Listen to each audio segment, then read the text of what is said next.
sea, tuviste una baja de un compañero en Sí, la en la propia instrucción. instrucción falleció Antonio Medina y que en paz descanse y falleció en la instrucción en paso ligero demasiado largo. ¿Sí? Sí, Y, hostia, no sé si te importa que entre en esto un poco. no es. ¿Hubo alguna investigación o alguna responsabilidad con esto? Hubo investigación, obviamente, porque ya entra en el ámbito penal y porque tiene que depurar y bueno, unos decían que fue un fallo cardíaco, otros que no, otros que fue un exceso otros que no estaba preparado, pero ya llevamos ya encarrilada bien la instrucción, fue casi al final. Y bueno, pues él falleció, se intentó tapar mucho para que no afectara también a la moral del resto del acuartelamiento, pero bueno. Así que nosotros lo hicimos saber a través de nuestras camisetas de promoción que siempre pusimos en recuerdo de A. Medina y siempre todo era por él. Que sinceramente te puedo decir que es una persona que no coincidí con él prácticamente y aunque estábamos cerca por apellido, pero era uno más y te duele. Obviamente, igual que he visto perder a otros compañeros, pero ya de principio con 18 años ves eso, ya dices, ¿qué hago? Y tiras para adelante.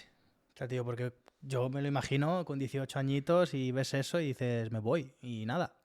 Nada, seguimos. La verdad es que los mandos, los instructores, lo abordaron bastante bien en el sentido oye, ha ocurrido un accidente, vamos a ver qué ha pasado, pero el resto vamos a seguir para adelante, porque no puedes parar, porque no sabes qué ha pasado. O sea, allí ninguno somos forenses, ni ellos tampoco. Ellos sabían que había habido un problema en un paso ligero y ya está. ¿Vale? ¿Y qué opinaban tus padres de tu decisión de ser militar? Sobre todo tu padre, me interesa. Mi padre, la verdad es que le pilló en Bosnia, prácticamente. Cuando me examiné, sí que estaba en España. Recordemos que tu padre era guardia civil ya por Mi padre, entonces. sí, Guardia Civil. Y nada, le cogí en Bosnia cuando me asignaron destino y demás y tal. Él sí que acudió a mi jura de bandera. Y nada, él bien, pues orgulloso. Era su hijo de uniforme también, pues hombre, orgulloso. Mi madre igual. Y aunque lo veía con más miedo, las madres suelen verlo con más miedo.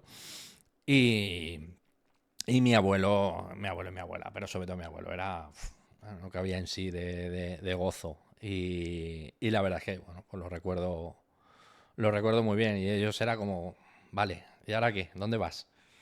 Y a los 3 meses de entrar en la unidad, jura bandera, te vas a la unidad, mi primera unidad fue el Villaviciosa 14, en Pozuelo, en caballería. Y a los 3 meses escasos te dicen, ¿te vas a Bosnia? Pues claro, pues ahí en casa cae como un jarro de agua fría. Vale, vamos por partes por esto porque has comentado muchísimas cosas de golpe y me gustaría ir un poquito, poco a poco, qué sentiste sobre todo en cada momento, ¿no? ¿Por qué elegiste la especialidad de caballería? Pues principalmente porque al ser la duda, tanta duda del ejército y demás, luego aparte tú entras en convocatoria cuando te examinas, te hacían pedir una serie de destinos.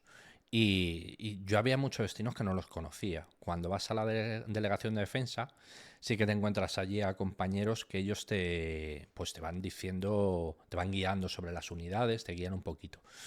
Y a mí siempre yo había estudiado mecánica y a mí siempre el tema de la automoción, vehículo, todo lo que llevase un volante y rueda, a mí me encanta. Y me dijeron que allí pues tenías unidades acorazadas, tenías blindados, tenías además que había posibilidad de ir de misión, era una unidad muy operativa. Y pertenecía a la división acorazada, una unidad pues vale, con mucha proyección. Y fue una de las primeras que pedí. Y por nota me salió y ahí fui. Además que tú ya eras de Madrid, ¿no? Sí, sí, sí, O yo sea, no vivía. tenías que desplazarte mucho tampoco. No, aún así vivía en el cuartel. Me gustaba. ¿Sí? Sí, sí, sí, sí. Vivía pues a media hora del cuartel. Pues yo vivía allí. Me gustaba y vivíamos muchos de Madrid, vivíamos muchos allí. Nos gustaba la vida del cuartel. ¿Cómo era la vida en el cuartel por aquel entonces? Pues la peculiaridad del Villaviciosa 14 era un cuartel que vivía todavía arrestado, porque era uno de los que formó parte de 23F.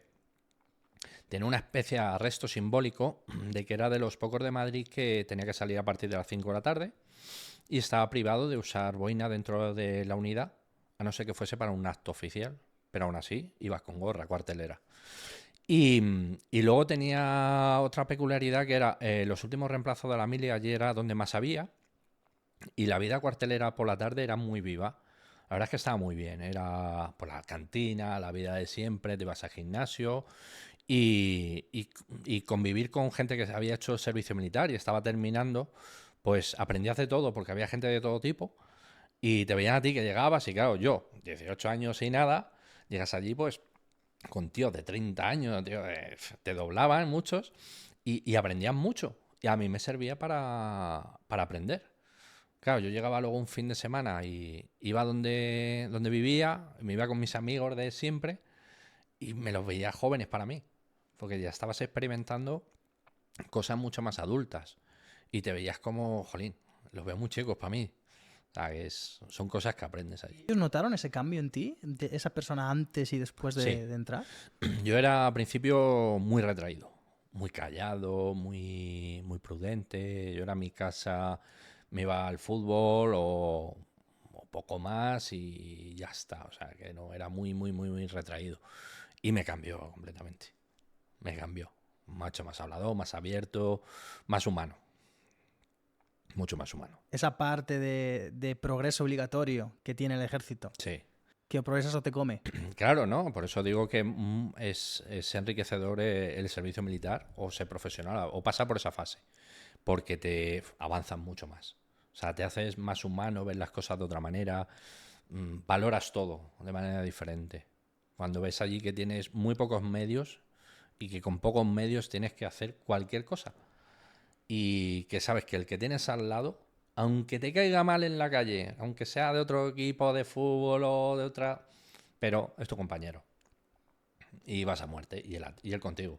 Y eso es lo que aprendes, entre otras cosas. ¿Y cómo recuerdas esos primeros días en la unidad? Perdido.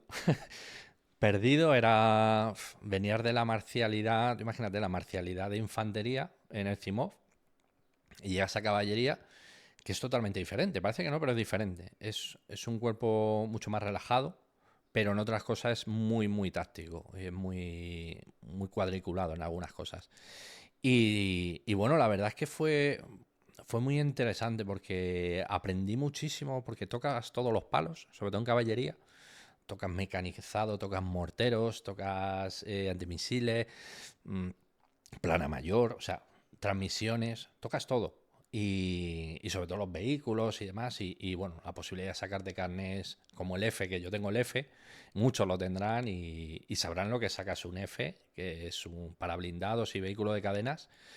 Y jolín, ese curso pues está muy bien, no fácil conseguirlo. Y vas aprendiendo cosas que dices, jolín, esto no me lo esperaba yo, pero está muy bien. Y ese trato entonces que dices que no es tan marcial, ¿qué te encontraste frente a lo que te decía tu abuelo, que era la Legión? Por ejemplo, en la Legión y en otras unidades, el cabo es Dios. El cabo es Dios. El cabo es Dios. Allí el cabo es un compañero más antiguo. Ya está. Con el respeto, pero no el hablar de usted. ¿No? No. No el hablar de usted. Yo el tiempo que está en caballería y he estado como cabo, ni tampoco lo pedía. No te hablan de usted, no es el saludo enseguida, no es el que haya pues algún acto o alguna cosa, pero yo lo notaba. Yo, por ejemplo, vas de uniforme o a otra unidad que no era de caballería y se notaba enseguida, veían un cabo, veían ese respeto y decían, ojo, cuidado. ¿Vale? O un desfile el 12 de octubre, te cruzabas con otras unidades, te saludaban, te cruzabas con caballería, pues no. Que no quiere decir que haya menos decoro o menos respeto, sino es la manera de cómo comparten las cosas. Y el cabo ahí es otro más. Ahí el cabo, que no quiere decir, también incido en eso, que en otros no se remangue, pero es diferente. ¿Vale? A lo mejor es el primero que se remanga, pero en caballería se remanga el cabo, da igual, el cabo te puede llevar el vehículo que está de tirador, que le tiene de tripulante en un BEC. Pero es que es así. Es donde la necesidad está. Y yo viví eso. Y la verdad es que está muy bien, la verdad. Me gustó, me llamó la atención, pero me gustó. Digamos que es un trato mucho más cercano. Sí, mucho No más. hay esa distinción entre empleos. Mucho más cercano. Mucho más cercano, sí. Y Vale. eso te ayuda. ¿Y con tus jefes también? ¿Con tus sargentos, tus oficiales? Sí. Te ayuda mucho más, más humanos, mucho más cercanos. la vida en el repostillo, que lo llamamos, pues donde tienes tus herramientas, tu tallercillo de caballería, la vida en el repostillo era, pues con ellos muy buena. Hombre, hay de todo, pero sobre todo la mayoría de los mandos que están en caballería, porque han sido soldados en caballería. Yo con prácticamente el 95% con los que estuve habían sido soldados. Por lo tanto, ya sabían lo que había y muchos lo conocían, ¿no? Pero si yo estuve de cabo conmigo, tal. Son cosas que vives que te dan esa cercanía y te ayuda mucho más. Luego ya de oficial para arriba ya cambia la cosa. ¿Y cómo vives esa noticia a los 3 meses de entrar en la unidad de que te vas de misión? ¿Te lo esperabas antes de nada? No, no, pero bueno, digamos que empeoró la situación en Bosnia y pidieron refuerzo. Un refuerzo bastante importante de personal. Y nada, nos avisan, nos dicen, señores, que prepararos, vais al Goloso a hacer la preparación táctica, que os vais a Bosnia. Vale, 6 meses. Y yo, perfecto, pues ya está. Lo digo en mi casa, mi padre ya estaba en Bosnia. Él cuando se enteró, cuando podías comunicar con él, no se lo podía creer. Y estaba como diciendo lo que nos faltaba. Y mi madre, pues casi le da casi le da un siroco. Pero bueno, es lo que había. O sea, que tu padre que ya estaba allí no se creía que tú ibas a hacerle el relevo. No se lo creía. Y cuando lo vivió, fue pues, bueno, él volvió bastante, digámosle, lo pasó mal allí. Él lo pasó mal, tuvo situaciones malas y no volvió muy bien, que dijéramos, emocionalmente, vamos a decirlo así. Y él tenía el miedo que me pasara a mí lo mismo. Yo me informé de qué le había ocurrido, me informé por otras vías de qué le había ocurrido y demás, y para estar prevenido, porque iba casi a la misma zona que él. Y bueno, pues por suerte, pues la misión salió bien, ¿Se dentro puede de lo que contar cabe. lo que le ocurrió a tu padre? Bueno, pues tuvieron bastante problemas con un tirador que había allí en la zona y bueno, pues se obcecó con ellos. Y le salvó muchas veces el vehículo que llevaban, aunque era un Nissan de estos Patrol antiguo, blindado y demás, le salvaba y bueno, le salvó pues la instrucción que tenían ellos también y bueno, su experiencia como guardias civiles. Pero tuvieron momentos complicados con un tirador que había por la zona y con una serie de traslados, porque allí tenías que hacer muchas veces escoltas a una serie de población y esas escoltas de traslado que hacíamos eran desde un poblado a otra ciudad un poco más grande para comprar víveres únicamente. Y tú tenías que escoltarlos, iban en un autobús y tú con los vehículos escoltando. Muchas veces ese traslado era bastante complicado, porque por el camino sabían que ibas y te encontrabas de todo. Lo más bonito es que te tiras en piedras. Pues claro, pues él vivió situaciones pues que no se las esperaban y también viví, pues ellos estaban en el destacamento, estaban en el aeropuerto y luego los pasaron a Sarajevo. Estaban en Mostar Aeropuerto y Sarajevo. Y Sarajevo piensa que allí estaba el ejército americano. O sea, cuando está el ejército americano sabes que es una zona bastante hostil. Y bueno, pues lo que vivieron allí fue complicadete. Así que fuimos allí también. O sea, que venías ya con un precedente interesante. Me enteré después. Yo cuando me fui no sabía, cuando fui para allá no sabía cómo estaba él. Y no sabía cómo volvió. A mí me lo contaron las pocas veces que llamabas por teléfono, me lo contaron. Y me fui enterando y demás y eso. Y bueno, pues intentas seguir para adelante.